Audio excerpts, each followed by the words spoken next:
Ils s'appelaient Adrien, Édouard et Gabriel Adam-de-Villiers. Ses frères et cousins sont tombés pour la France lors de la Grande Guerre. Qui sont-ils? Comment sont-ils morts? Et quelles ont été les circonstances de leur mort?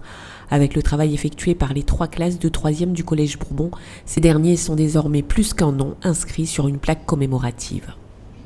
Il est né dans le cadre du centenaire donc de la Grande Guerre qui a commencé en 2014.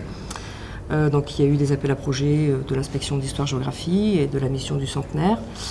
Nous avons répondu à cet appel à projet évidemment puisque le Collège Bourbon, qui étant l'ancien lycée Lecomte de Lille, possède dans le hall d'entrée 2 plaques commémoratives portant le nom de 97 anciens élèves de ce lycée.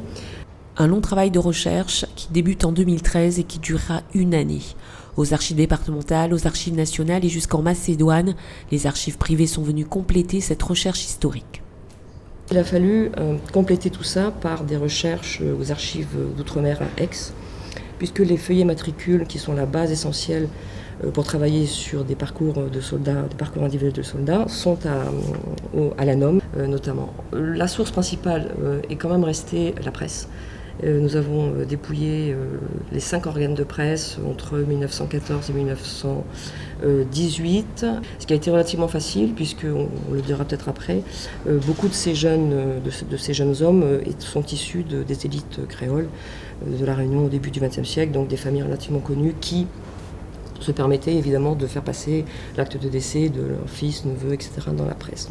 Un travail de recherche complété d'un travail d'écriture pour mettre enfin des mots et construire l'exposition Les Poilus de Bourbon.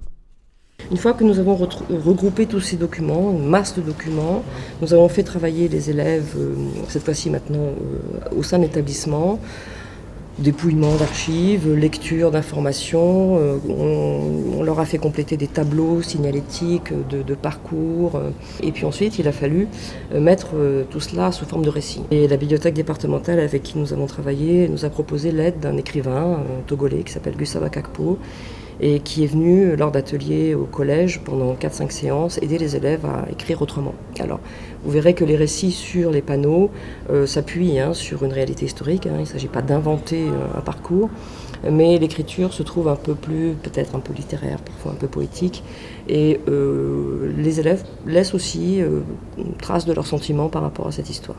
Et le hasard d'une rencontre donne encore plus de sens à ce travail réalisé dans le cadre du centenaire de la Première Guerre mondiale. Hubert Bain, le petit-fils d'Émile Tarnec, raconte son grand-père. Mon grand-père, Émile Tarnec, est né à Saint-Denis le 7 janvier 1884. Son père, d'origine bretonne, était pharmacien et sa mère était la cousine germaine de Jean Châtel. Sa mère est morte à Salazie, il est donc orphelin, très jeune. Beaucoup d'émotions parce que je suis venu, c'est par le plus grand des hasards que j'ai pu connaître cette exposition au départ, parce que j'étais venu au lycée simplement pour photographier la plaque commémorative des élèves de Bourbon morts à la guerre de 14. Et là, j'ai eu la chance de rencontrer Corinne Masson, qui m'a fait part de son projet d'exposition. Donc, elle m'a demandé si je pouvais m'y associer en lui fournissant ou des documents ou des objets. J'ai fourni les documents, des photos et des photos d'objets également lui appartenus, notamment sa Légion d'honneur bien entendu, sa badine d'officier, parce qu'il était officier donc de l'armée française, et je lui avais fourni le numéro de la tombe où il est enterré en Macédoine.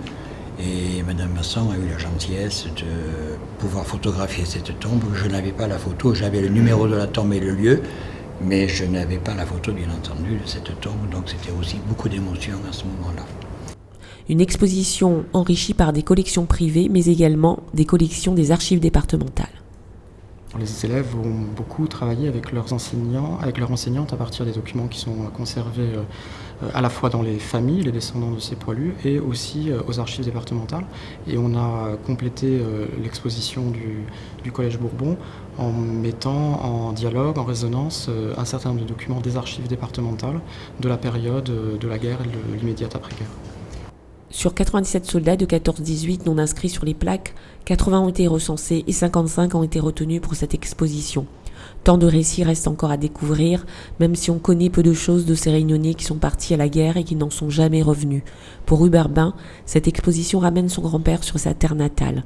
Il souhaite désormais que tous ceux dont le nom ne figure pas sur les plaques commémoratives des monuments aux morts de la Réunion soient réhabilités.